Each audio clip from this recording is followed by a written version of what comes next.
Good morning, everyone. I'd like to call to order our services meeting for the land acknowledgement. We have now a video presentation.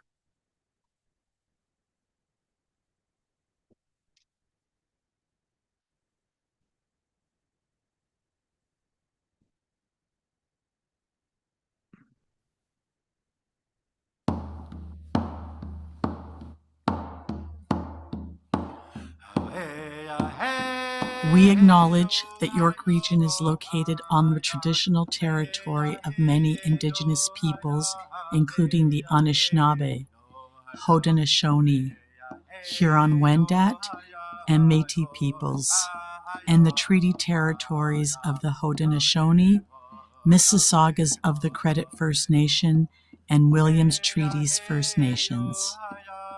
Today, this area is home to many diverse Indigenous peoples, and we recognize their history, spirituality, culture, and stewardship of this land. We also acknowledge the Chippewas of Georgina Island First Nation as our closest First Nation community. Miigwech.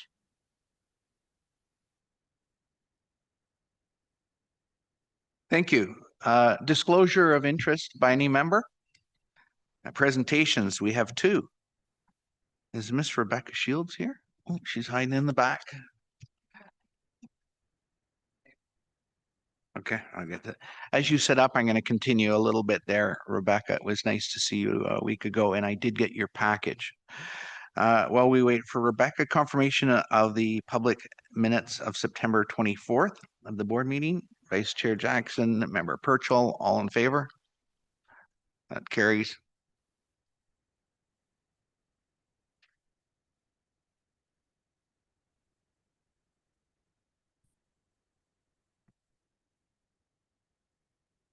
Is your mic on there?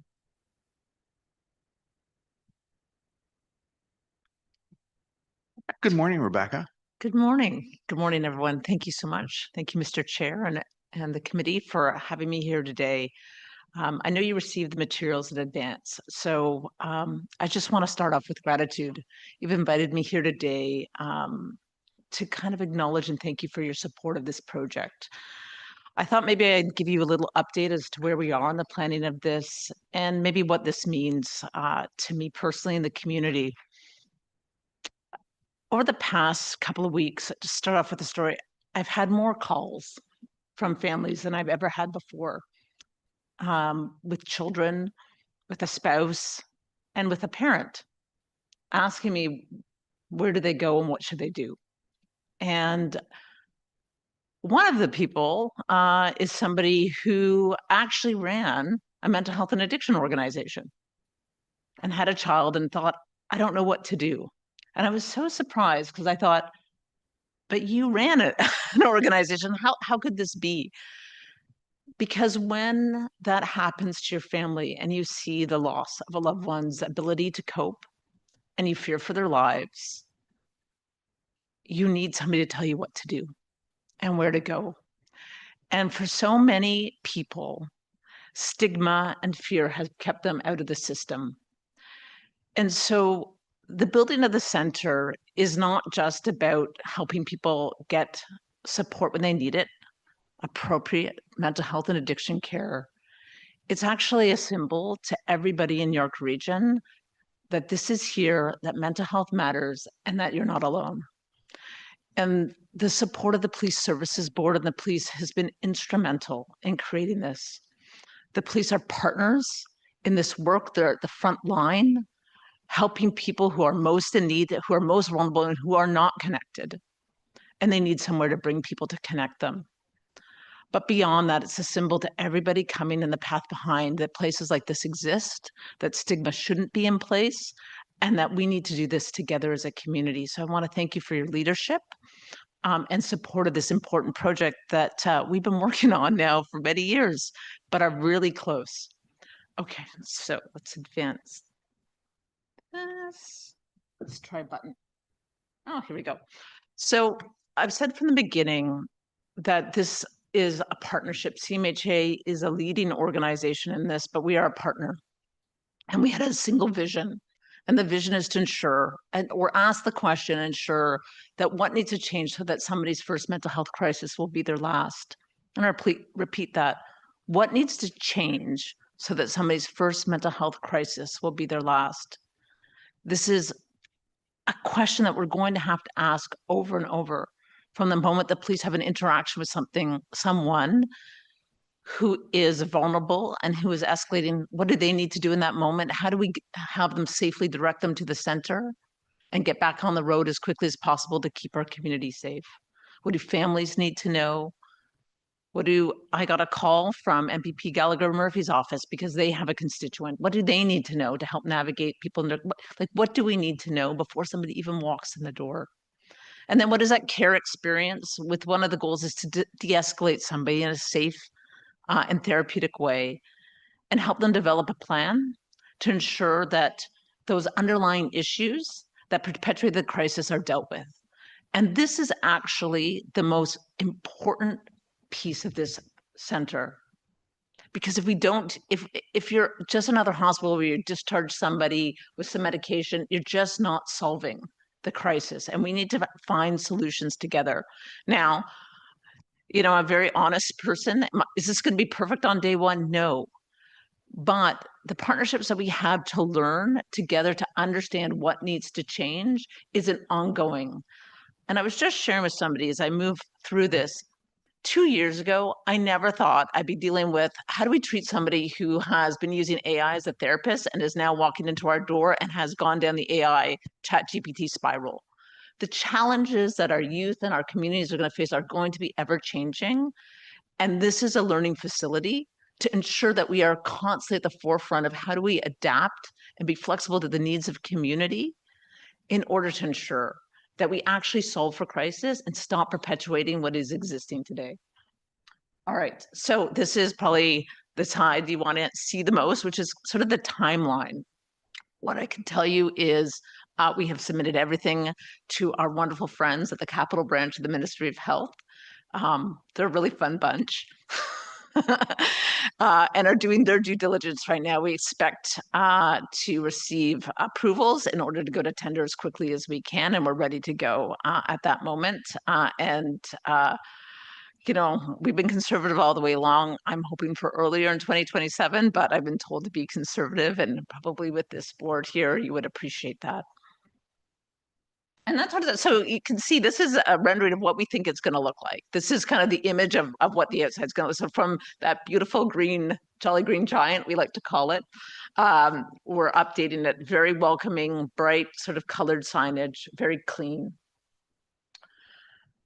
Amongst our many partners, and there's so many more that are on this slide, but again, I really speak to the collaborative that we're doing and building, and particularly with schools and the school boards, primary care as being a feature of this. Like, how do we really ensure that people are connected?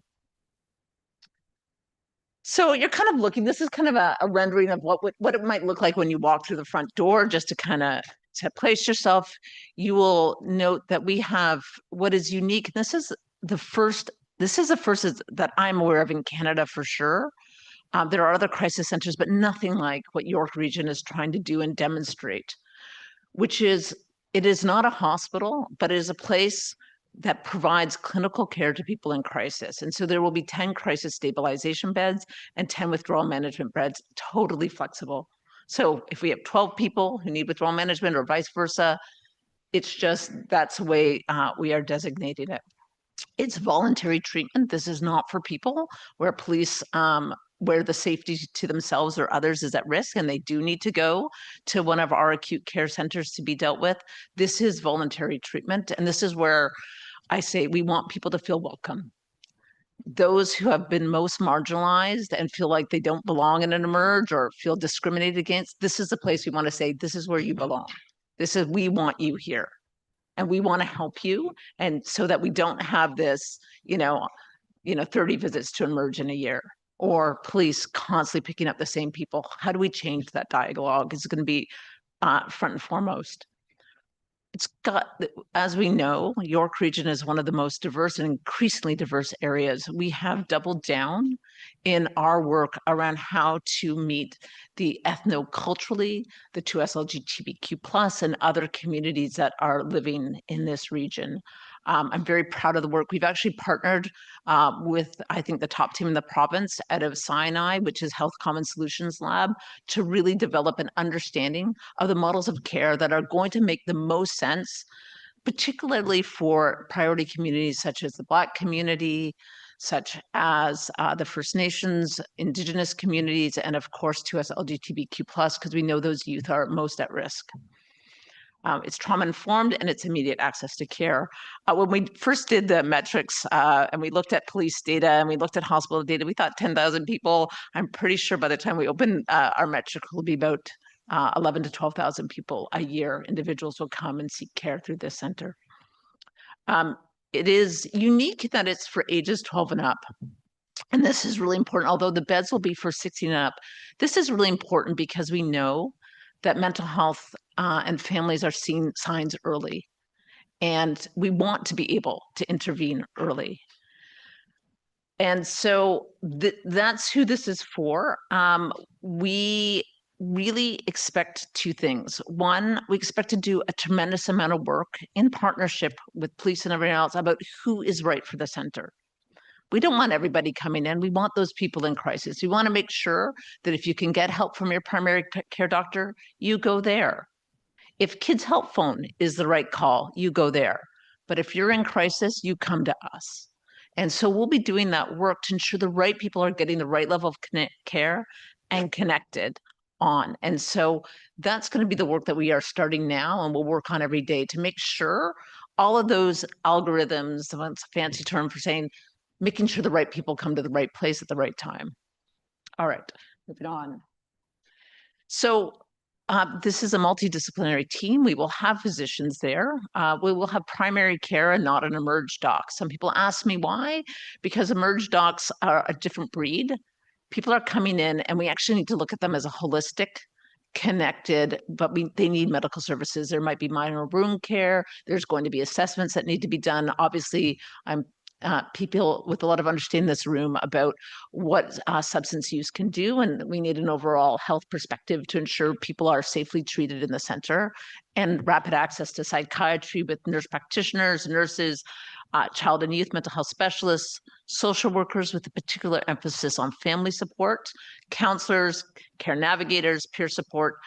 And another unique feature is that this center is going to have an Indigenous healing room and a traditional smudging room as well. And we're in partnership with Indigenous communities to provide that care. So Indigenous care by Indigenous people, in order to make sure that they have culturally safe and appropriate care should they want that. And that's really important because those communities who are high at risk, we need to actually take the extra step to help them. We need to make sure that that is in place. And then all the other supports and services to make us run. All right. So now you're kind of looking at the front entrance the other way. Maybe just to say, this is not a hospital and will never be a hospital. We don't want it to look like a hospital. We don't want it to feel like a hospital, but we want you to feel safe and welcome when you come. Kind of what I'm sure, it's not exactly like this is just early renderings, but the idea that there's going to be high back chairs for people who feel like they need to hide and feel safe quietly in a corner while we're connecting them, or maybe people need to be more in the open.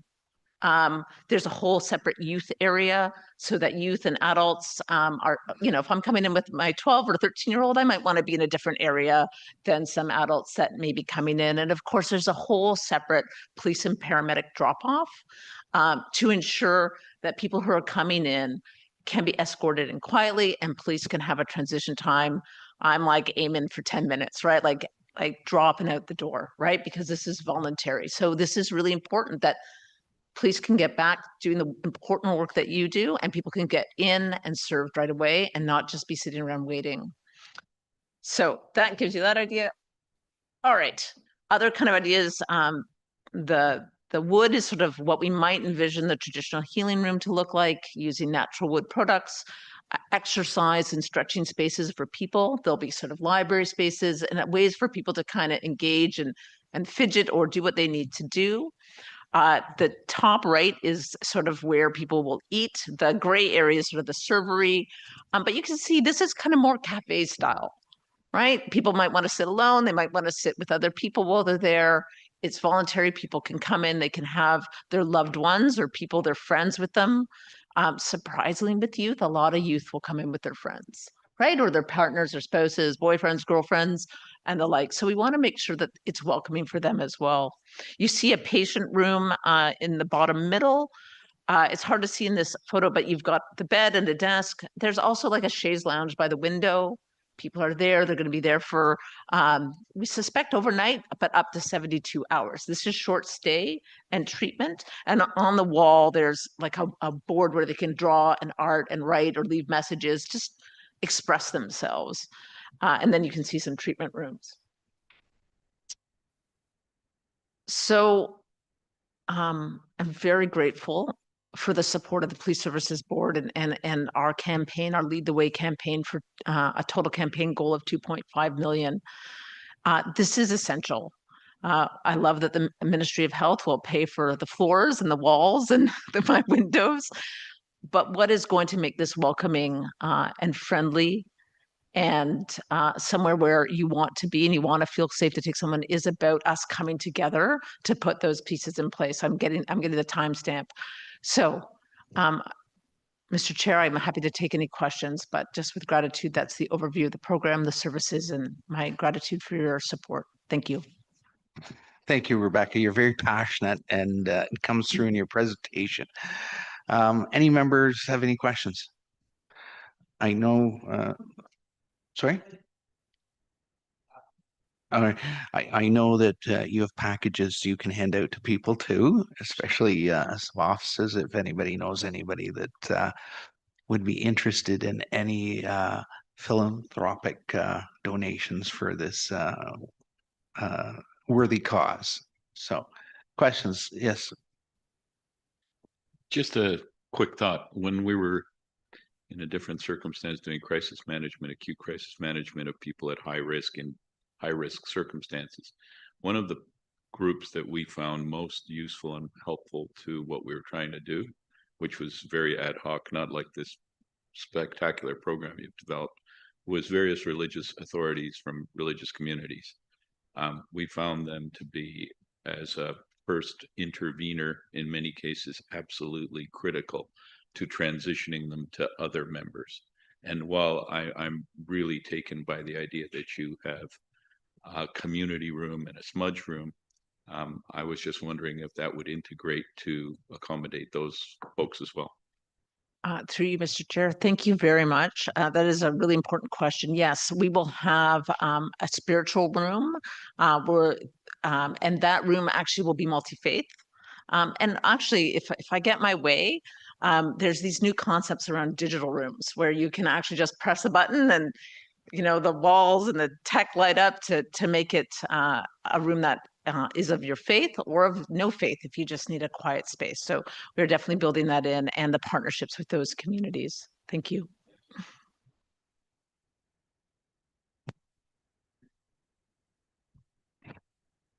Sorry, I have this just information question. It says voluntary treatment. No individuals will be held under Form 1. What does that? So a Form 1, through you, Mr. Chair, thank you for the question.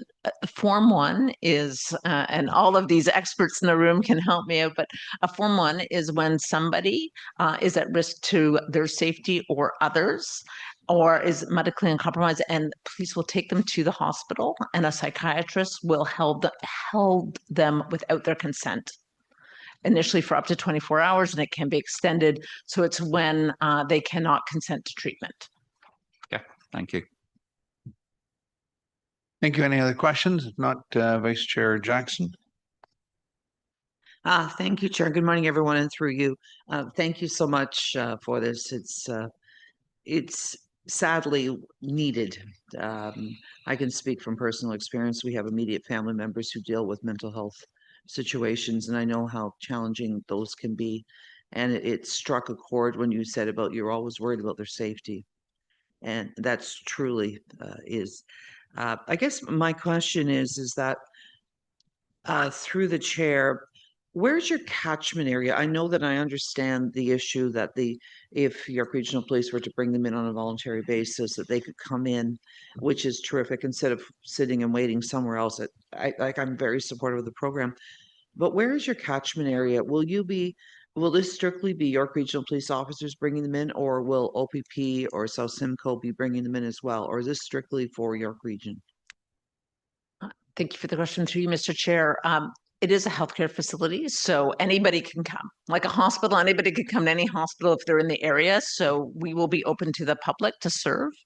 The primary region will be York Region. OPP does operate in the region, and we have had many conversations with them as well. Right. And we understand that as word spreads, even those in South Simcoe, police services may recommend to people and families about this facility, and we will support the navigation to it. It is my hope, and certainly been working with the province, that this will be an innovative model that will then be spread across the province. So we're doing the work of showing what it needs and then hopefully replicated so that this isn't it'll be the first, not the only. Thank you through the chair.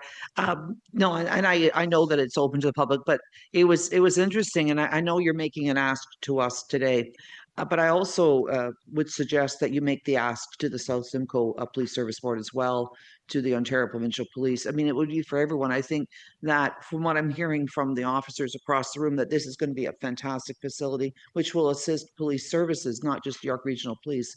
So I think it may be prudent for you to make a similar ask to other police service boards in what I'll call the catchment of who could possibly come to you, because I think that if they don't know about it, they should, and if they do know about it, then they should help you. So that would be my point. But Mr. Chair, just one follow through on your ask. I know there is $100,000 ask on this. My question is that there's some discussion about how we are going to give you the funds. Now, when were you looking for occupancy? I was hearing maybe 2028. Is that what you're looking at, or earlier, or Yeah. through the chair? Yeah, through you, Mr. Chair, we're hoping for occupancy in 2027. Oh, wonderful. This campaign, of course, is a multi-year campaign, and many organizations or individuals pledge over 2-3 years to make the donation. Great. So, and I'm very happy to receive any contact information for the other police services boards. I think I'll follow up on that. It's a wonderful idea. Thank you. You're quite welcome. Thank you, Mr. Chair. That's. You'll move to receive the presentation. Oh, sorry. I'll move to receive it. But I believe we have it on the item. We could bring that item forward now at this time. Sure. Go ahead, Member Taylor. Thanks very much. Yeah, thanks for the presentation. And I think the first meeting I was in relation to this this idea, and which was an idea at that time, but was well over 10 years ago, and many since then. And really proud that the town of Newmarket has been there and waived fees and done everything we can to possibly support the project. And it's pointed out to be in Newmarket. It's going to serve all of York Region, and there's zero doubt in my mind that it will be accessed by communities around us as much or more, frankly, I'm positive than Newmarket. And it comes with some impacts for the community. We know that, and we'll work with those. And we've had lots of conversations. And Newmarket's not a stranger to impact related to support services. I guess the one thing I wanted to say is that I'm glad we're able to look at supporting this incredibly important project. I mean, almost every one of us knows someone who's been touched in this way. It has family members who have struggled, who need this kind of support. So I think it's just so critical. And I think it's just as critical that this gets replicated, because this is not something that has geographical boundaries. YRP has been there working with Canadian Mental Health Association and others throughout, and that we know that this is so synergistic with what YRP does, and which is what I've talked about before in terms of where we focus the dollars we provide or support should be focused on, I think, on those efforts that really are synergistic with YRP in terms of supporting or taking work load off, et cetera. So I'm just really glad we're doing this. My golf tournament will be making a meaningful donation. I'll probably reach out to all the mayors and hope that across York Region we can see something appropriate to the circumstance of like kind across the region.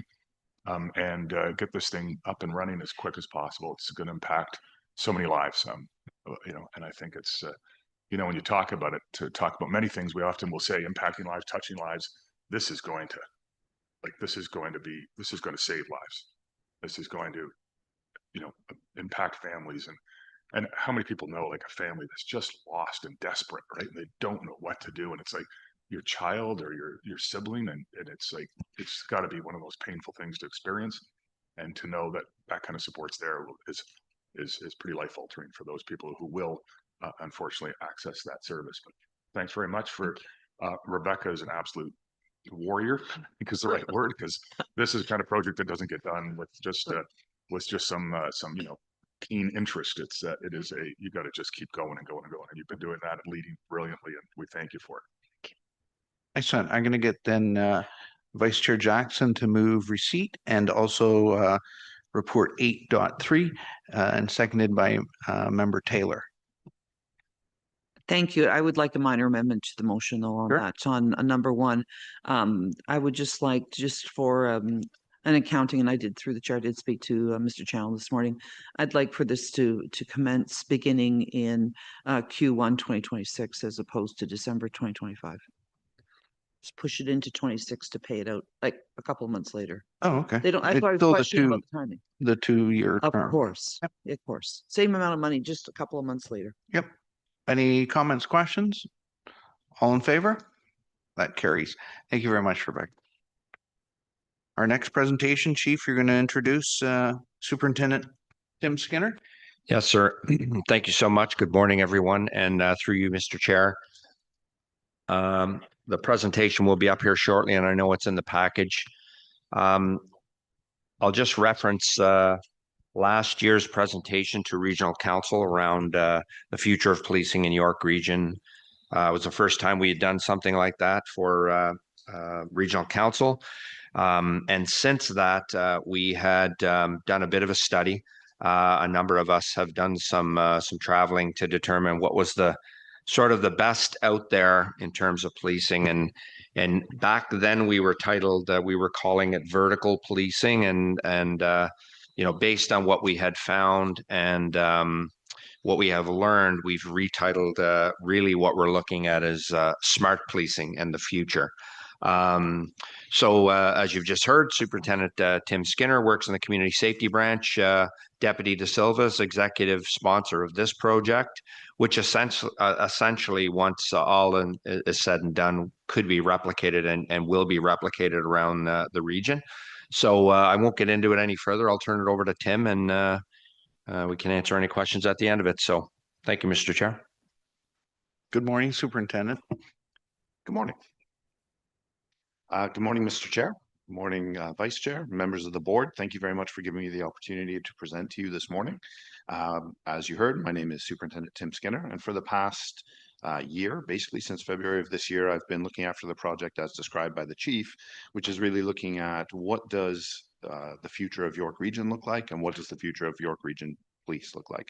And I would like to acknowledge the presentation that preceded mine. Rebecca and I did not meet beforehand, but even if we had, I don't think we could have been more aligned on some key themes that I'm going to talk about today around community engagement, partnership, and innovation. I particularly appreciated her comment that they're striving to be a learning organization that is best positioned to adapt to changing needs that we can't really anticipate given the changes that we're going to see in our communities and the technology that's available to them. We find ourselves in a similar position, and we look to leverage partnerships and innovation to co-create crime-free communities with the people that live and work in them. I'm a fan of a bold mission statement. I enjoyed Rebecca's bold mission statement of making someone's first crisis their last crisis. And similarly, we want to have that bold vision of crime-free communities, and how do we get there given the changes that we're going to see over the coming years. Starting us off, if the clicker wants to work,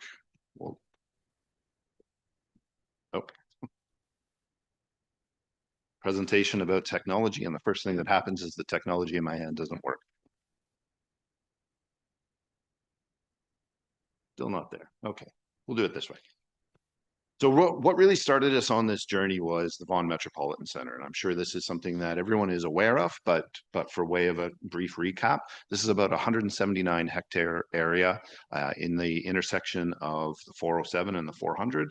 As you can see in the video that's showing on the screen, it's a high-rise development primarily with a high density of population anticipated.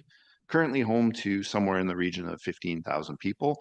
But the information that's out there predicts as many as 200,000 people plus by the end of the build out, which is some years in the future.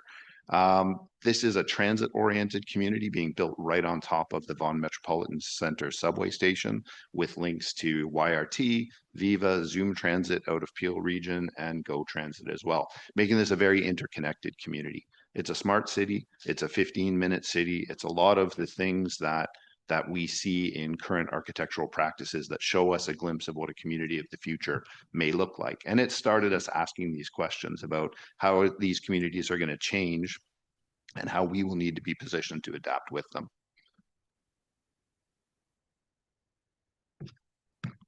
So as I've already started talking about, the community changes that we're going to see, we believe is a change in the density that we see, and a change in the vertical versus the horizontal nature of the communities that we live and serve in.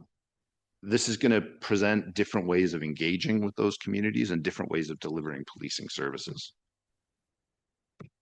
Significant as well is the changes in technology. I don't think I have time in this presentation to go down the rabbit hole of how significant the changes presented simply by AI, which is one potential technology that is on our doorstep that we're already starting to deal with, that's going to significantly change not only our communities, but also how crime can be committed and how police can interact with communities and investigate crime as well. And that's only one thing. The VMC is also going to be an example of a smart city with a lot of data points and interconnected data points, giving us a better insight into the daily life cycle and daily rhythms of a community, and asking the question, how can we leverage that to best position ourselves to meet those needs? And finally, we have to consider facilities. Traditionally, a population of nearly 200,000 may necessitate the need for a full build out of a complete district. But is there a way of doing that in a more efficient, smaller footprint? So with these questions in mind, we began our engagement with a consulting firm called World Policing Advisory.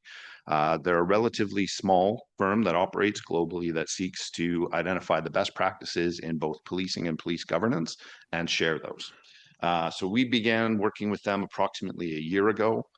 We went to them with the questions that we had in mind and the things we were hoping to learn, and they scoured the world through their contacts and came back to us with a list of police agencies that they felt that we could learn from.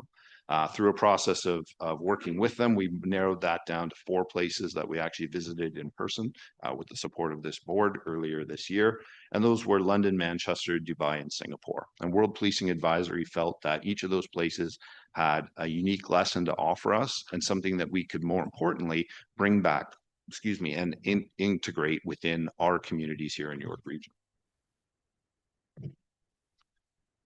So we began our trip in London, where we saw the benefits of working in partnership and collaboration with different community stakeholders. So London introduced us to the UK model of neighbourhood policing teams. There are police services in Ontario that operate neighbourhood policing teams as well. The UK model is slightly different. We saw policing in partnership with local businesses, with local residences, business improvement associations, and a designing out crime program, which is, if you're familiar with the crime prevention through environmental design program, where officers that are specifically trained will go into an existing development, make recommendations on lighting and sight lines and other things to improve safety outcomes. If you take that one step further upstream, we have the designing out crime program, where trained officers are actually examining architectural diagrams and working in partnership with city planning departments and developers to design safe environments before they're even built. Moving on from London, we went to Manchester, where we saw a different example of neighbourhood policing teams and how they interact with response policing teams. But what we really learned in Manchester was the power of strong local government collaboration. That was really exemplified by the neighbourhood policing team sergeant sharing an office with the city staff member who is assigned as the manager for the same neighbourhood. So every day they're having their morning tea together and probably a biscuit and talking about the neighborhood that they represent and how they can best serve that neighborhood and resolve the issues and support the community there. It really identified what we started talking about as a whole of community approach to public safety. From there, we traveled to Dubai, where the focus of our visit was on smart police stations. These are small footprint, low cost, very efficient, effectively branded spaces within a community that allow ease of access to policing services. In Dubai, their smart police stations offer over 60 police services entirely digitally. And in 2024, they handled more than 2 million cases through this smart police station environment. They're a local compact presence, a simple community connection. The branding is key. When you walk through a neighborhood where one of these is, it's easily visible, it stands out, and it shows that Dubai Police is present in that neighborhood. Improved customer service and leveraging advances in technology, and also the public expectation of how we interact with technology. I think in a world where we can order anything we want through our smartphone by connecting to Amazon, people are increasingly willing to accept digital service delivery. And I think it would be important that we start to explore that as a model for us. From there, we traveled to Singapore, where really what we saw was the benefits of long-term innovation strategy and watching a police service grow in step with the development of a smart city.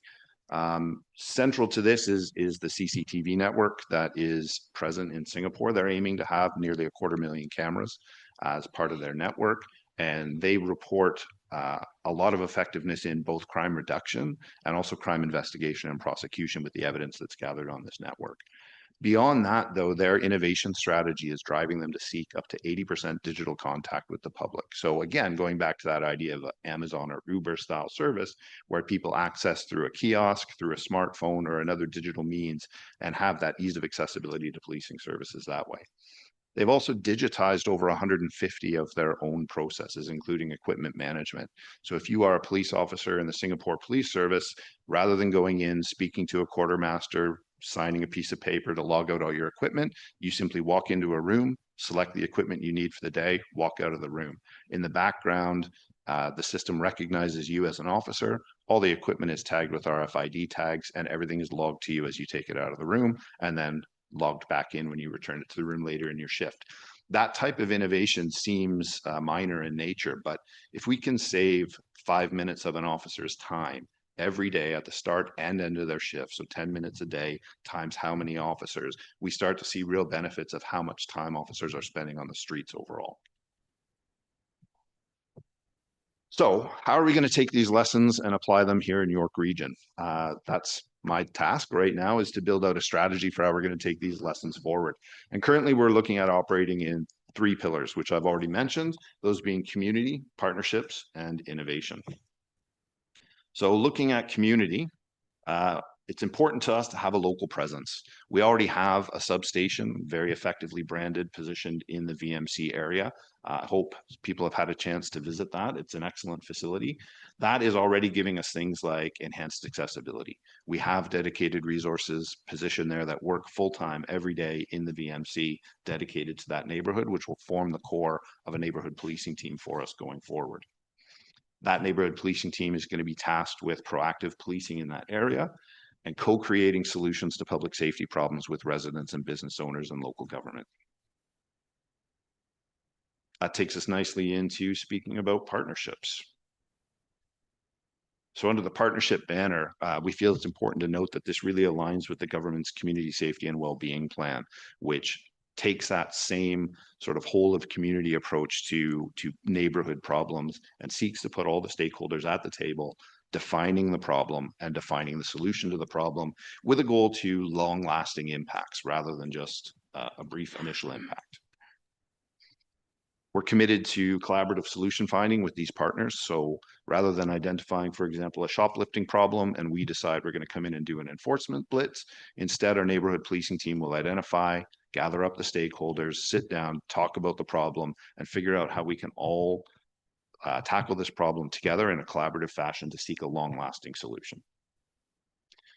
Designing out crime is another key example of the partnerships that we're looking for, and we're currently looking to bring this training into York Regional Police to allow us to start embarking on this program. And finally, with the kiosk concept, the smart police stations that I described in Dubai, we'll be looking to put a kiosk in the VMC, and we'll be looking to partner in digital service delivery with any other willing partners that are willing to do that. And the aim there is to drive foot traffic into our police station by making it a more convenient spot for community, thereby kind of centralizing our presence in the community and our integration into the life cycle of that community.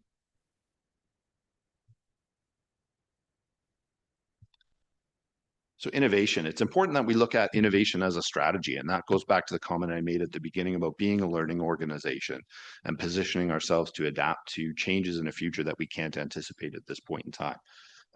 We would like to have an innovation unit, but more important is that we bake that innovation strategy into all aspects of our organization.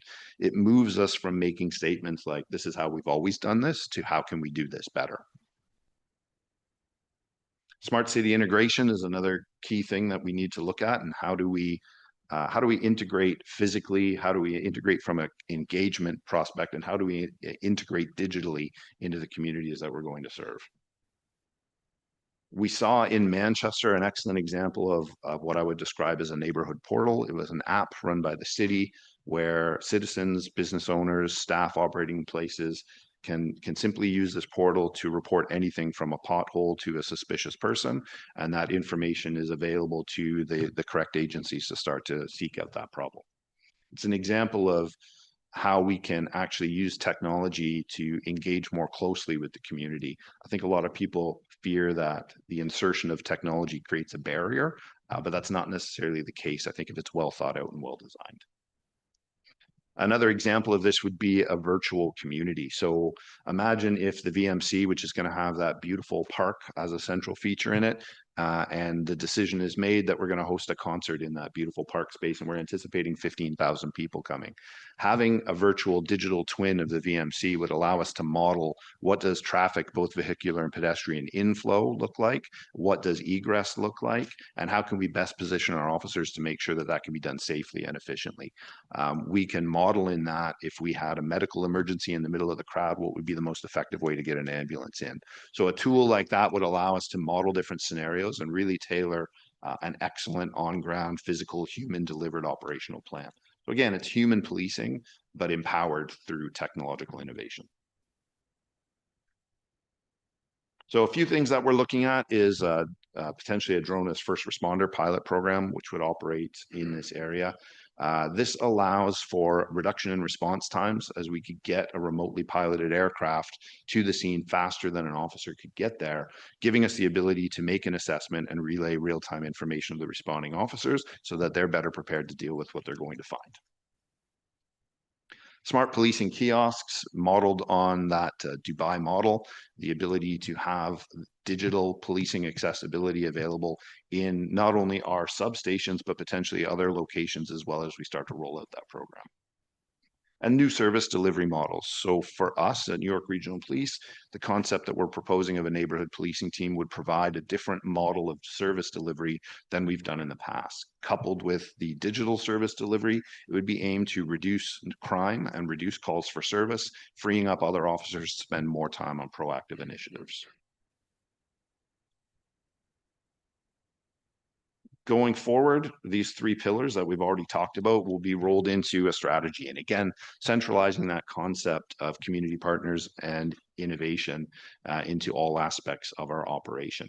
Some of the things that we're moving forward to do this include looking at an innovation hub or a hackathon, where we're going to partner with some really smart students and give them some real world policing problems and let them come up with some solutions to help us be more efficient, be more effective, and connect better with our communities leveraging technology.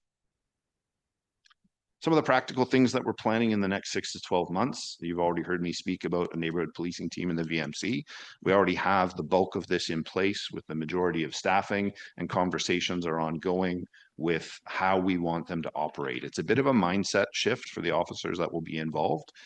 So one of the things we're doing is looking at creating a support team around the sergeant and the officers that will be there to help them think through some of the problems and decide how to engage the community. And we're even seeking some collaboration with some of our UK partners who can meet up with that sergeant via Teams and offer their experiences that they've had in dealing with similar problems. Drone is a first responder program. We'll be piloting that in or near the VMC, hopefully in the next 6 to 12 months. We'll continue to enhance and develop our CCTV network. This board has heard about that before with the addition of cameras in various communities and the recent addition of the Fusus software in the back end to help make those cameras a more effective and easily accessible tool. And then finally, we're looking at smart policing kiosks. We've identified a potential vendor that can provide the kiosks, and we're currently looking at the software right now. We'll be looking to roll that out for the first smart policing kiosk in the VMC very soon, and possibly one in the front lobby of headquarters as well. Again, looking at enhancing service delivery and accessibility of policing services. So ultimately, we have a bold but potentially achievable goal in that we want to co-create with the people that live and work there, crime-free communities in York Region through leveraging community engagement, partnerships, and innovation. The nice thing about that goal, can we ever achieve a zero crime community? That may be completely unachievable, but having that goal and focusing on that goal will see us make steps of continuous improvement along the way. Thank you very much for your time and attention, Mr. Chair, and I'm available for any questions. Thank you, Superintendent.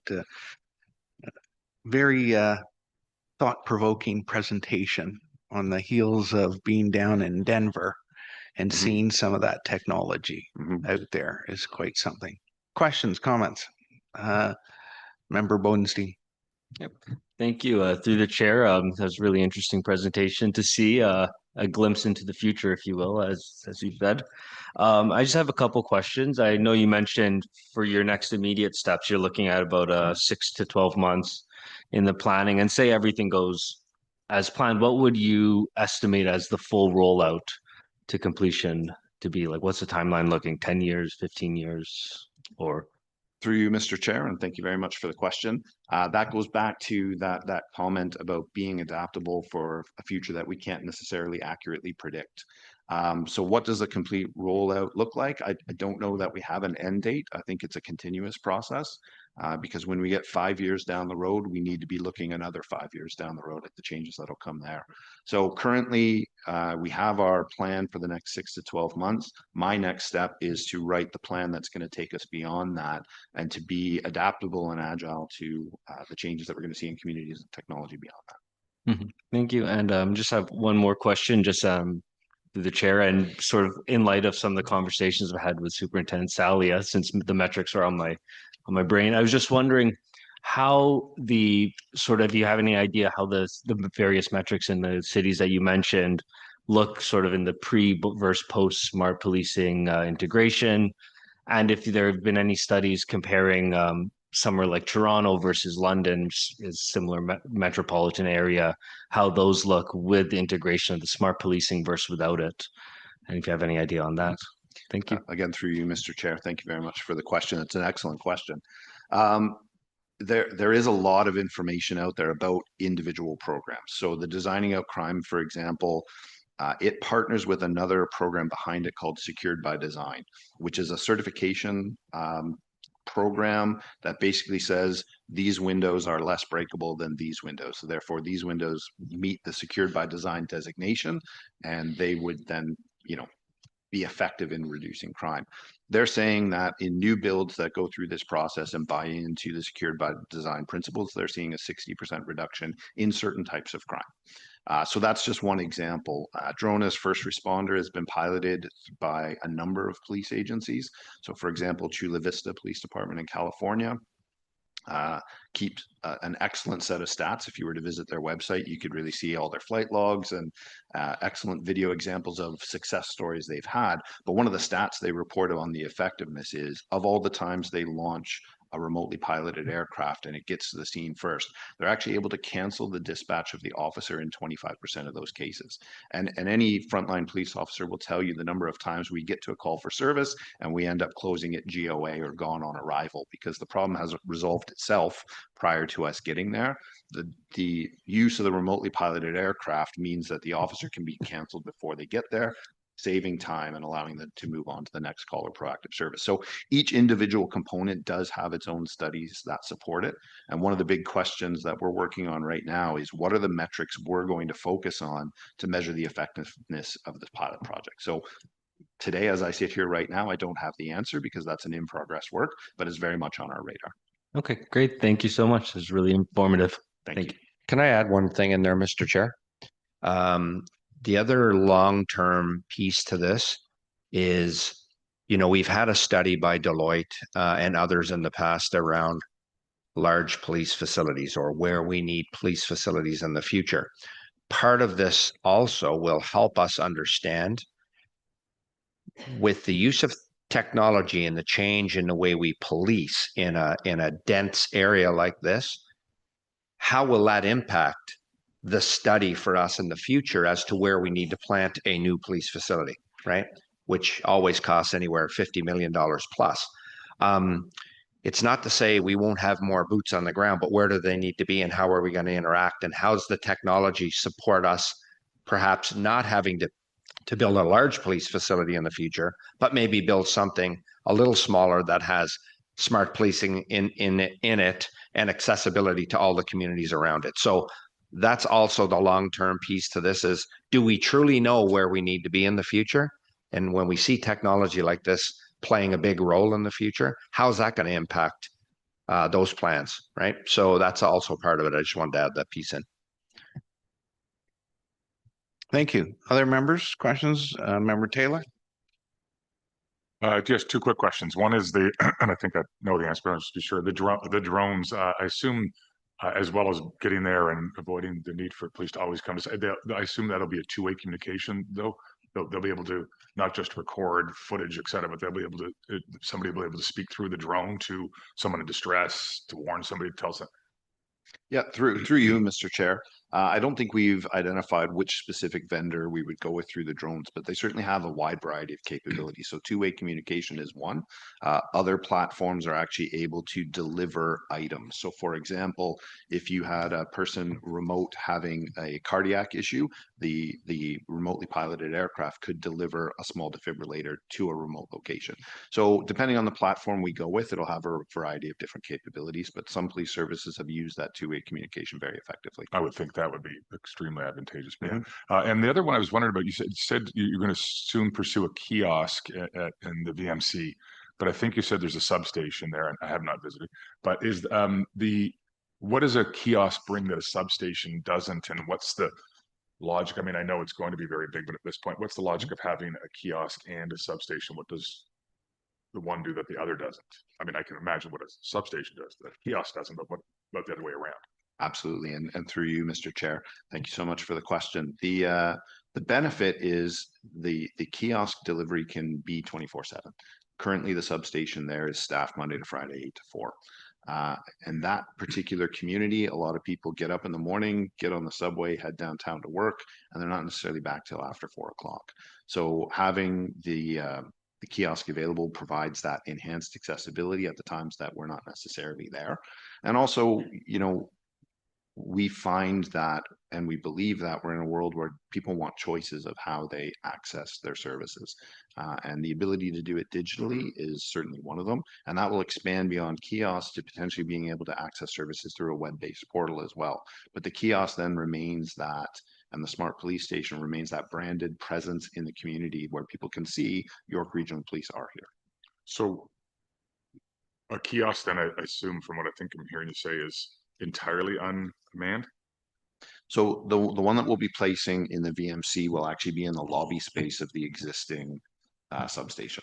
Okay. So the other piece of accessibility it provides is if you attend the substation with a need to report something even during the day when it's staffed, but the person working the desk is occupied with somebody else, you have another secondary means of making your report or getting your information through a self-service option. No different than a bank having tellers and Right. an ATM in the same location. So what is,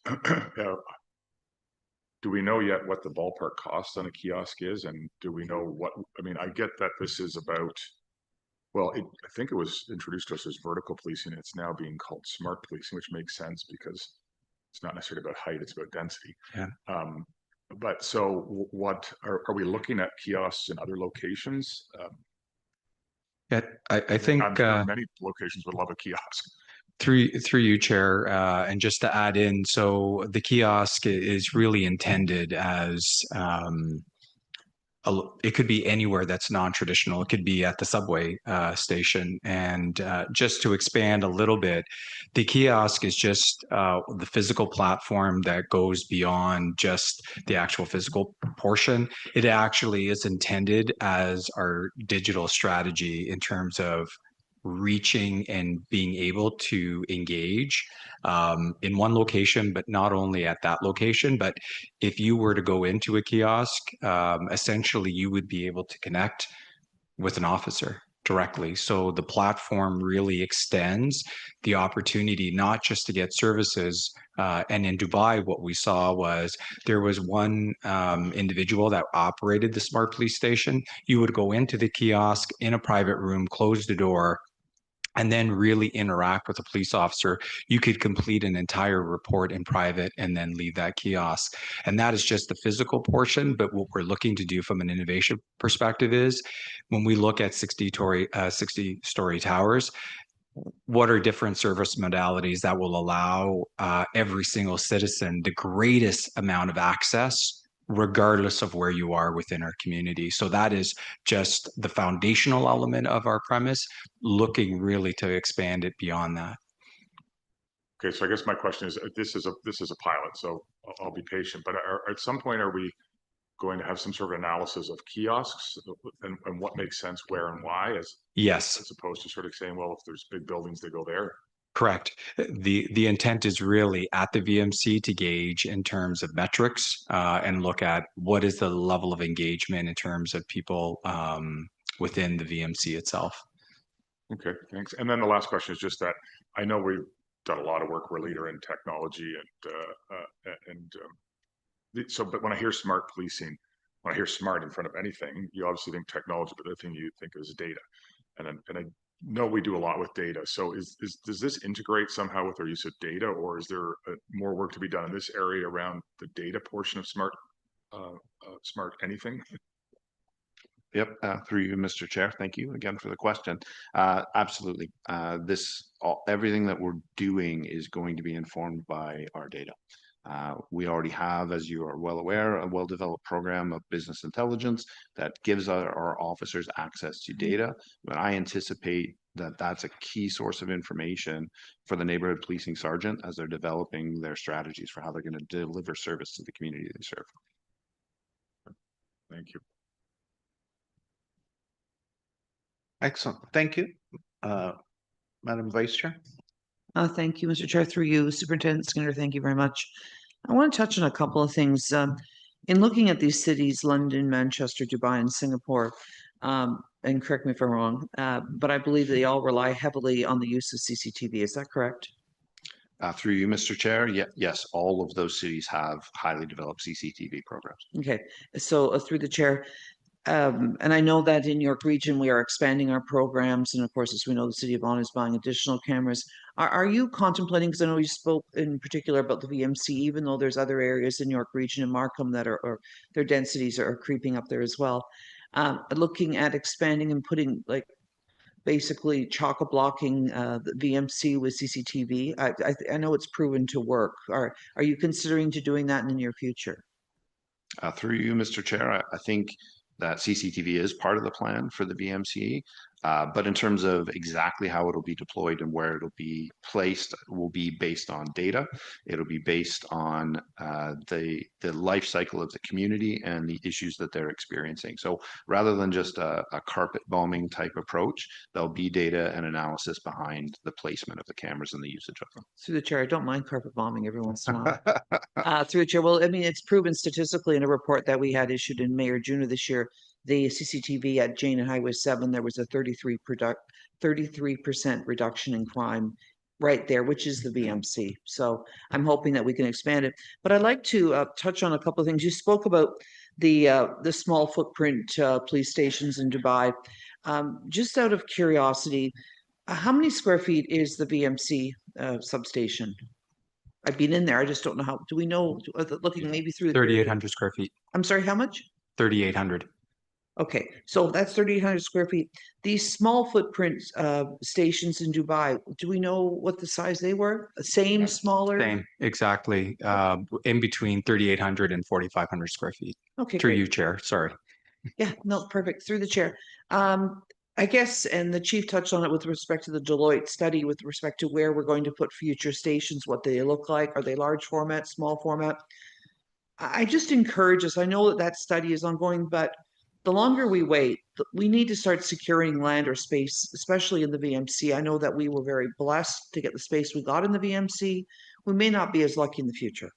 And I know that we are going to, just on my own experience, and I know that it's all data driven, that we're going to need another presence in the VMC, probably south of Highway 7, maybe east of Jane Street, somewhere in there. But I just don't know where we are. That I know we've had a lot of conversations through the chair to the chief on this, but I think that we need to start securing these spaces, whether it's land or whether it's space. It's very easy for us in the city of Vaughan when we're working with a developer to say, hey, you know, there's a community space. They usually give community space through the chair. I'm looking down at Mr. Fazel, who can nod very eloquently on this one, to say, you know, we need 3,800 square feet, which they get as a credit for YRP. And I think we need to start doing that sooner rather than later, Mr. Chair. Especially, I only can speak for Vaughan, but I believe Markham would be in the same situation where we need to the approvals may come now. They may not build for 4 years, but at least from a YRP perspective, we have locations secured. We can always give them up. For example, it's like fire halls. You buy land, you may not use them, or it's schools, we may not use them, but we need to start securing them. So, Mr. Chair, through you and Superintendent Skinner, this is probably above your pay grade, and I'm looking across the table here, that I think we really need to start working with our development community, particularly in Vaughan, for projects. We have a lot on the plate right now that we're looking for high rise in the VMC for approvals. Why not? When they look at community space, they give it to Vaughan. Why don't we have these commitments to give it to YRP? And I don't need an answer, but I just think we need to start having those discussions now, because we've talked about this for years and we need to get on it. Just finally, through the chair, Superintendent Skinner, I really enjoyed the presentation. It was terrific. And I know you have a rollout between 6 to 12 months. My question to you is, when are you coming back to give us an update? Do you have a date? Are we looking at next September? Are we looking to come back? Because I think that we need to be on top of this and for us to be constantly updated. And if there's opportunities from a board's perspective, whether we can assist you with funding or things like that, I think this is important. This is our future. And I think we need to have clear timelines as to when things are happening, but to come back and report. Mr. Chair, this is a very good news story. And we need to start promoting more good news stories on the service. So, and not that we don't, but I think we need to promote more. So I'm just wondering if you have a date to come back to present to us again. Through the chair. Through you, Mr. Chair, that may also be above my pay grade to give you the specific timing of that, but I'm sure that the chief and the chair will be in discussion. And I personally agree with your comments. I think coming back maybe towards the end of the 12-month period to report on progress would be appropriate. Be awesome. Thank you, Mr. Chair. I would be happy to move receipt of the presentation with pleasure. Thank you. Member Purcell? This is a brilliant presentation and a brilliant initiative on the part of YRP. All institutions need to be rethought and reimagined, and you're making tremendous progress in that area. There is an evolution that actually is ahead of all of this, and I don't want to discuss it in this session. There's a group of people that I'm involved with that are working on part of that evolution. I'll look forward to bringing part of that conversation into this discussion in a different forum. Ultimately, where we are going is we're going to, from an institutional base, which is what we're talking about here, policing, to a much larger scale of integrated operations. And there are things that I've been involved with, and most recently in the last couple of days, that speak to leveraging and enabling the brilliant work you're doing right now. But again, that would be a different conversation in a different venue, but tremendous work on your part. Thank you, sir. So Vice Chair Jackson's moved. Member Purchell, second. All in favor? Thank you. Thank you very much. No deputations. We have two communications, 7-1 and 7-2. 7-1 is to receive and refer to the Executive Director for action. I'll ask Member Bodenstein, Member Taylor to move in second. Any comments? All in favor? That carries. Correspondence from Chris to be received. Member Faisal, Member Purchell. Any comments? All in favor? Before us, we have a list of reports for consideration. 8.3 has already been done. The chief does not wish to speak to any. Are there any that any member wishes to pull? Member Jackson. 8-1, thank you. 8-1. Okay. Any other member? So I'm going to ask for Member Purchell, Member Faisal to move 8-2, 8-4, 8-5. All in favor? That carries. 8-1, Member Jackson. Thank you, Mr. Chair. We had a little bit of discussion before this. I think that earlier before the meeting started, and I'm getting nods. Just a couple of minor amendments, but before I do that, I just would like to comment on going to a committee of the whole structure, which I think is excellent. I think that we should all members should be involved with respect, whether it's bargaining, HR, finance. I think it's a good model for us to all to comment, and this would obviously take effect in January. But I draw members' attention to, on the last page of this, it says Human Resources Committee meeting.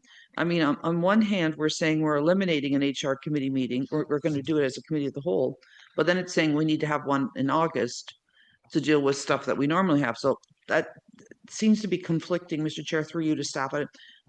If we are eliminating Human Resource Committee meetings and rolling it into a committee of the whole, why do we need a committee meeting in August? An HR committee meeting? Through the chair to the vice chair.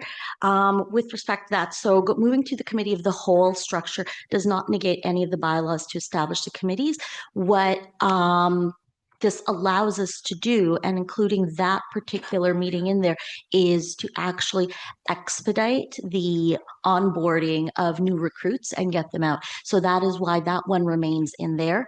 As we've done the last 2 or 3 years, if I'm correct, we've had now 3 meetings or to appoint new recruits so that we can get them to OPC on time. And we have no control. I've spoken to the chief and the deputies. We have no control of that scheduling. It means also, because we do our meetings hybrid and digitally, we can hold that meeting from anywhere. Great, through the chair. So why isn't it just a regular board meeting if we're rolling HR committee into the board, and it would be a board committee? Why isn't it just a regular board meeting if we're eliminating? It doesn't make any sense at all, through the chair to Anitra, I'm sorry. If we're eliminating human resources committees and we're going to every month, the rest of the board is going to be able to participate in it. But then in August to expedite, and I know the reason why we do it, why is it not just a regular board meeting? Because we're eliminating it. We can't eliminate something and then say, oh, by the way, we have to have it in August. So why don't we just have a board meeting if needed for OPC or whatever? I know why we do it, but it just doesn't make any sense to me. We would be in the recess period, but if the board wishes to run an 11-month or 10-month calendar, we can do that as well. Through the chair, I know that I only can speak from Vaughan. We have meetings scheduled as needed at the call of the chair. I mean, I don't know why, if we, Mr. Chair, maybe I'm reading this wrong, but I don't think I am. We talk about committee of the whole structure, that we're eliminating the HR committee to roll it in, which I'm very supportive. I think all members should be a part of everything. But then it says, oh, but in August, you guys can't come. We're going to go back to the old schedule. It just doesn't make any sense to me. So how about you move the recommendations before us with an amendment to make that a board meeting? Yeah. Perfect. But I believe that we should have on our calendars that meetings for July and August held, but they would be called on the request of the chair if need be. But I think, we don't just grind to a halt because it's July and August. I mean, through the chair, I'm looking at our bylaws. Can you call a meeting on 48 hours notice, or that is our bylaw, correct? Yes, that is through the chair. That is correct. It is, and we did. We because did. we had to hire somebody sitting at the end of the Yes. table. Oh, I don't know. That So, troublemaker over there. So we do meet. But Mr. Chair, do you know what I'm saying, though? It I just do. seems So silly. How would you like to amend this? Because I think we want to also, as well, Mr. Chair, the issue with it speaks to the board meeting in October. We had this discussion before the meeting. The board meeting in October will be after the municipal elections. Just because, for example, if either of us are not reelected, we're still on the board until there's a new appointment. So I don't know why we need to confuse things. Just leave the board meeting at the last Thursday in October, because the elections are the 26th of October, and then our board meeting, I believe, is the 30th. So I just don't know why we're. So just put forward the minor amendments, because they're a minor amendment. They are minor in nature, but Yeah. I just wanted for clarity. That's all, Mr. Chair. Yep, so just add it in. So we'll move the August meeting to a board meeting, and we'll put back the last meeting in October. Correct, for the 30th. I'll move that, Mr. Chair. Thank you. Seconded by Member Faisal. Any other further comments, questions? All in favor? That carries. Thank you. Unfinished business, no one. I'll ask. We don't have an update on that, do we? On the expense.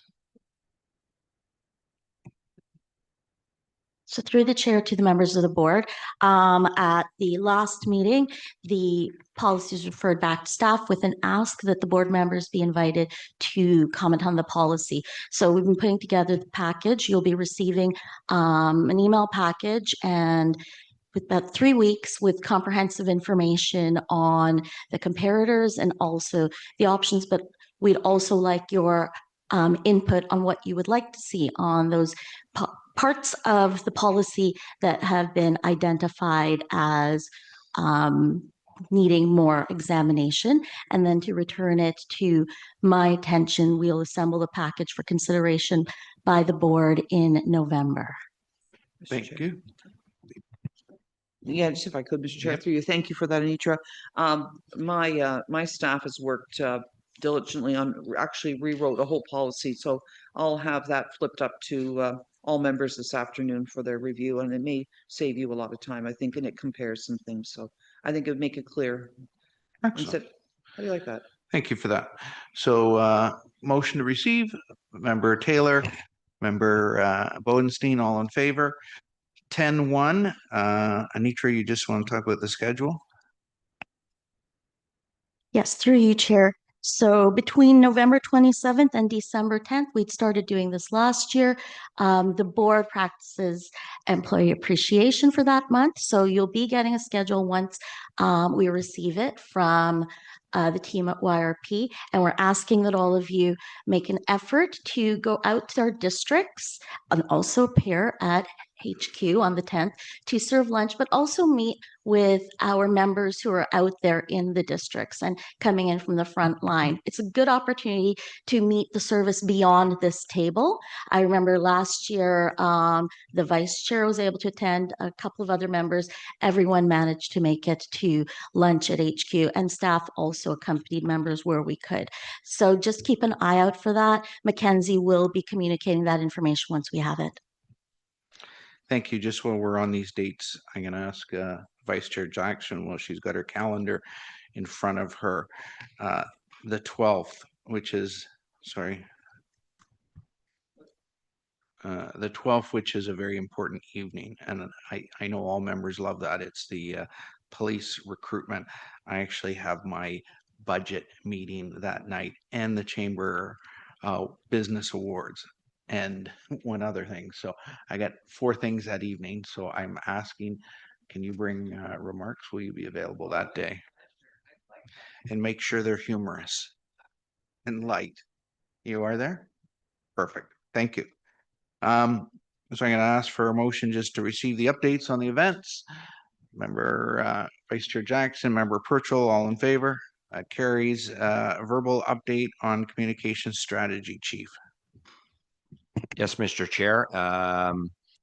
Thank you. I'll ask Superintendent Salia to give me a hand on this one. He's going to give you the update on the impact and performance, but just as a reminder, at the June board meeting, we presented our digital impact strategy, and this is by way of an update to that strategy, a renewed approach to social media and digital content at York Regional Police. The digital impact strategy is currently being implemented and is already driving significant progress in audience reach, engagement, and public trust, which you'll hear from Ahmed shortly. So as an overview, the strategy focuses on producing high quality, higher impact content aimed at building trust and enhanced credibility, keeping our community informed through timely, accurate messaging, taking greater control of YRP's digital narrative to proactively address misinformation and disinformation, ensuring our brand voice remains clear, credible, and consistent across all platforms, and boosting community engagement on digital channels where audiences may otherwise rely on less reliable sources.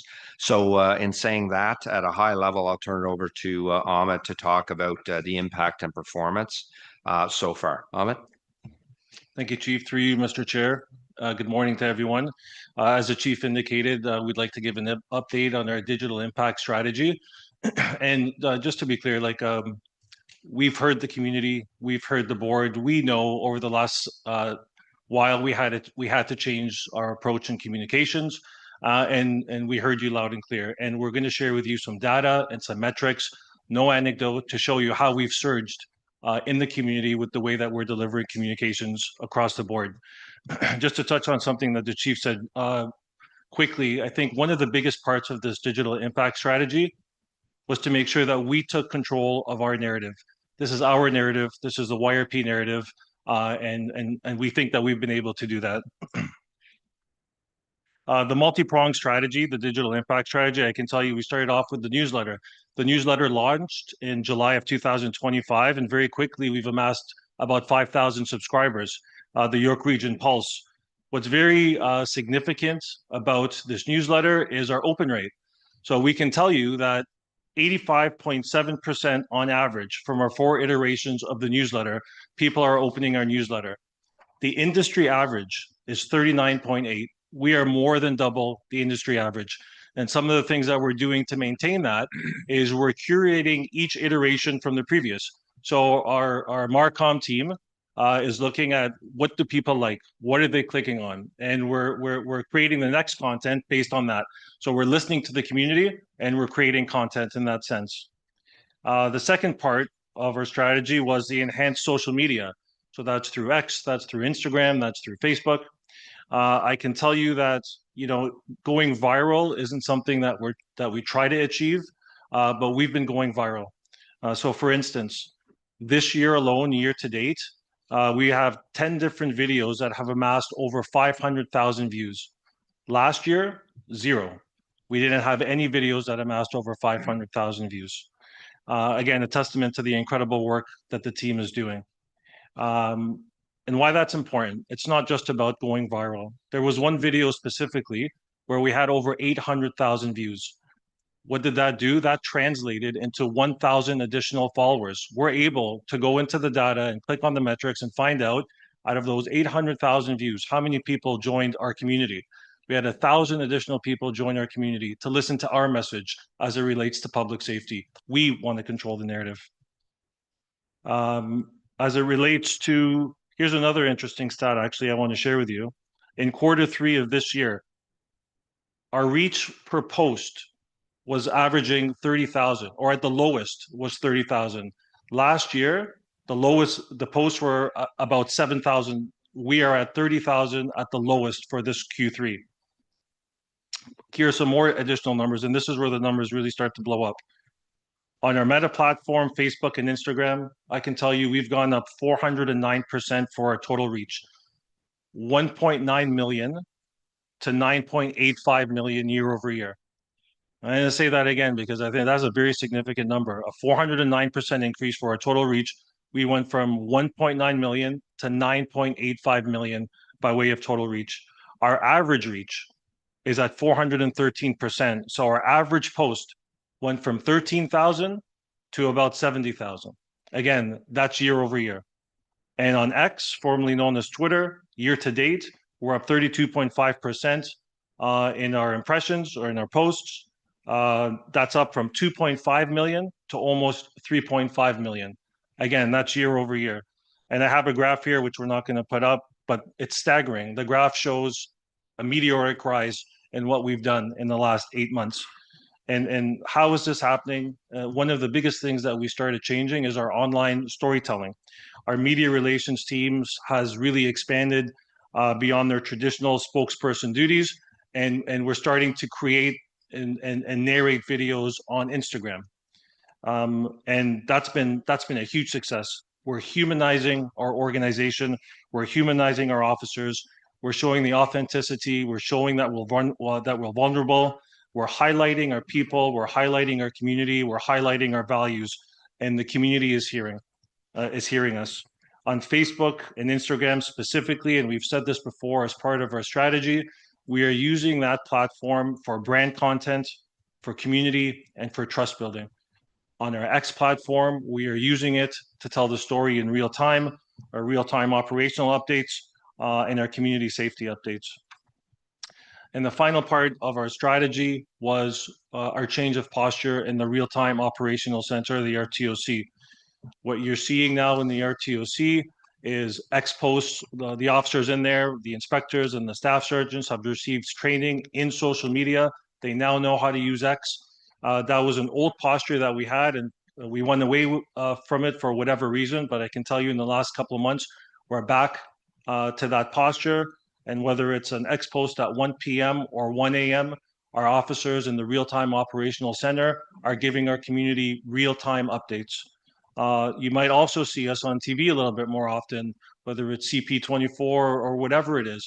If there is a threat to public safety, or if there's a perceived threat to public safety, our RTOC officers are going out and conducting scrums at all times of the day. And I think an important part of that message is the perceived threat is just as important as the real threat.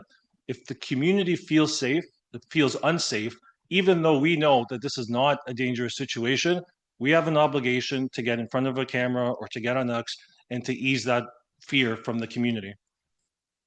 And in summary, we still have our big reveal actually in January or February of 2026. We've got a brand new redesigned website. It's been one of the chief's biggest priorities, and we're almost there. We're going to integrate all our social medias. We're going to integrate our newsletter. We're going to have a site that speaks to our community, and that's going to be revealed in January of next year. Just very quickly, I do want to thank and recognize the people that are responsible for this.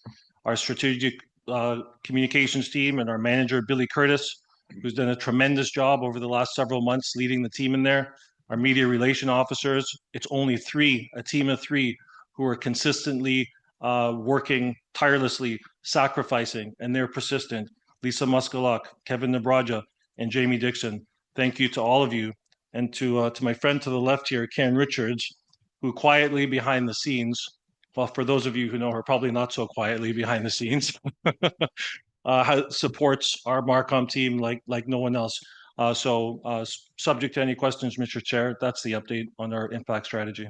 Oh, thank you, Superintendent. I know this has been an objective of this board for a long time to up our game in terms of communication. So it's nice to hear. Questions? Member, our Vice Chair Jackson. Thank you, Mr. Chair. Talk about upping our game. I mean, geez, those numbers are like, I think you called it a rocket or a missile or something. Congratulations to you and your whole team, Superintendent Mohammed. I guess my question is that I know that you're really pushing it out, and it's great. The videos I've texted you and say, hey, these are great, and they're really working, and you see the uptick. I know myself when we all, unfortunately, as elected officials, have to do a lot of social media work, whether it's good or bad, we have to put it up. I know, now I don't know whether, I wanted to make sure that we, at least myself, and I'm sure for you, you want to hit all the demographics. Now, can you tell me, I know where my demographics sit and where I need to send stuff to reach certain age groups.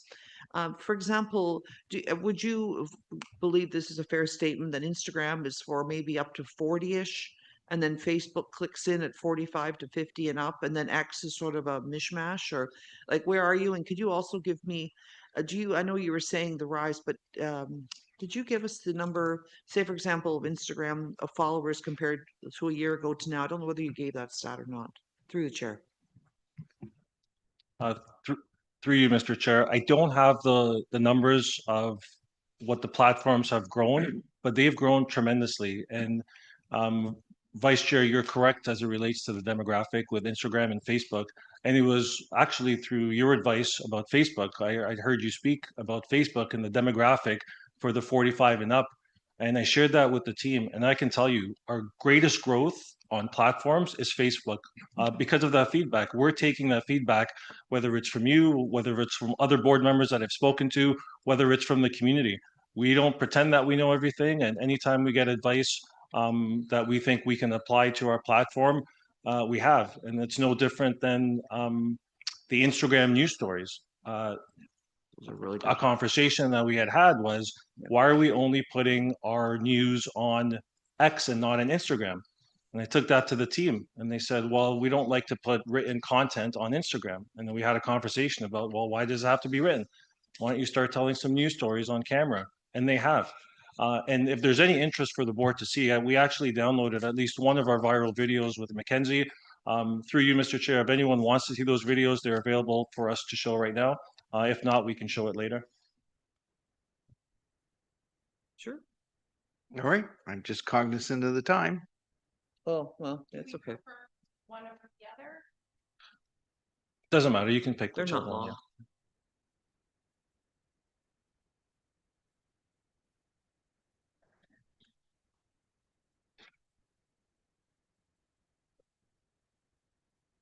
Four suspects have been charged and over $100,000 worth of jewelry recovered after a failed robbery in Newmarket. On the evening of October 15th, around 5:30, 5 masked suspects entered a jewelry store within the mall. They began smashing display cases with hammers and filling duffel bags full of stolen jewelry. As they left, they fled in a white Mercedes SUV, and some quick-thinking officers were able to locate that vehicle southbound on Highway 404. Okay, he's gonna make a break for it, boys. With the help of our canine and air support units, 4 of the 5 suspects were quickly rounded up and charged. 1 suspect remains outstanding. Investigators soon learned the vehicle used in the robbery was stolen earlier in the morning during a home invasion in Vaughan, and are still working to determine if those suspects are connected. 3 teens and an adult are facing a number of robbery-related charges. I did see that one. It was fantastic. Anyways, just thank you. There was another thought, but now I've lost my train of thought on that particular one. But no, the congratulations. I think it's great work by everyone involved, and that we just need to keep pounding that message and getting it out. Thank you, Chairman. Member Purcell. Again, brilliant work. You've upped the game in what in my world is called information operations to an unprecedented level of success. There's more to do. And there's one other part that I'm going to ask you a specific question about. So your offensive game has been brilliantly improved in a short amount of time. And that's, congratulations to all of you. What about the defensive game? And this is obviously, where I'm going with this. This is disinformation and misinformation. This is the kind of stuff that fires up religious animosities, events, and attacks various parts of our community with the intent of attacking the whole of our community. And if you don't want to put that in the context of the public domain, we can have that discussion offline. Through you, Mr. Chair. No, I don't mind answering that question. In terms of defense, there's actually 2 fronts on that. We do have the ability to turn on and off messaging. And in terms of getting the news out on X, most of the toxicity that we've seen is on X. We're not sending out most of our brand and content on X, which actually eliminates a lot of the toxicity. As it relates to Instagram, where we're putting out our brand content, if we see something that we don't like, we can turn off the comments in the interest of respect to different communities. And then the second front, as it relates to defense, is we're just about to finalize our crisis strategy.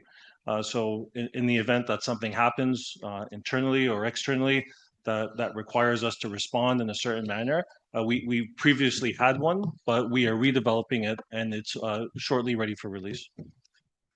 As a quick follow-up, and again, I'm very, very impressed by the way you've evolved this, but it is a speed game. Perception is a speed game.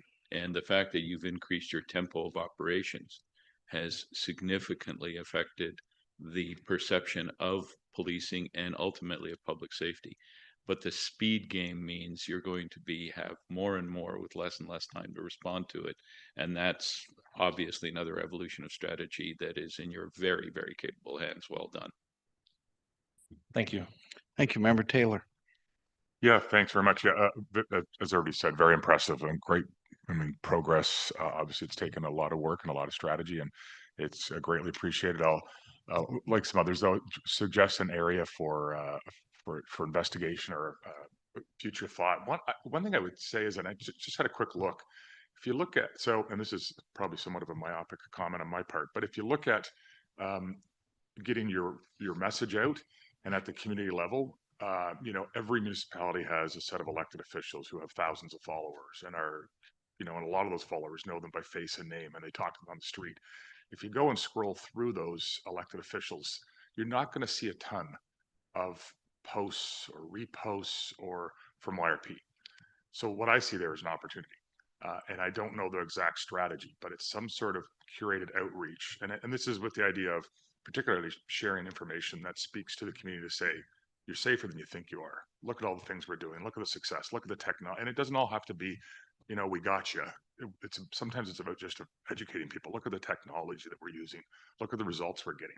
And I think if you found a way to sort of have I don't know if they all sign up or you reach out and you try to sign up, but if you got that, a lot of them, to be very blunt, looking for content. They love to put stuff up. If you sent it to them, kind of like reporters do, if you just hand it to them on a platter, it'll go up. So you might want to think about how to set up a network of direct communication, not on everything, but on some things with elected officials across the region, which number into close to 100. That at the municipal level that could really amplify and really get into into the community even deeper and more directly. So just a thought. Yeah, maybe I'll just add, with Karen in the role she's in now, connecting directly with all of our government officials across, the province and our region. I think this is probably something that's easily done for us to engage them sooner than later. The newsletter was part of that, which was to get it out so they could push it out as well. But I think this is something we can take on and start to promote regularly for sure. Definitely is an opportunity, though. Can I add one more thing, Mr. Chair? And it's actually, I apologize. I meant to mention on the upcoming events, please just add December 4th in there, Region and Rhythm. The board supported that event back in January with a donation. And both Dan and I, again, regional solicitor here, will be doing our very best to have a little bit of fun that night and raise funds for the United Way. So obviously we partner with the region to do that. So you don't want to miss this one. Trust me. Don't miss it. A new venue. Yeah. Larger venue. It would be. Oh, geez, we might have to have at my house. Any further comments? Thank you very much, Superintendent. I'll ask for a motion from Member Bodenstein, Member Taylor. Receive. All in favor? Motion to convene into private for the purpose of considering confidential items pertaining to legal and personal matters in accordance with Section 42, subsection 2 of the Community Safety and Policing Act. Member Faisal, Member Purchell, all in favor? This one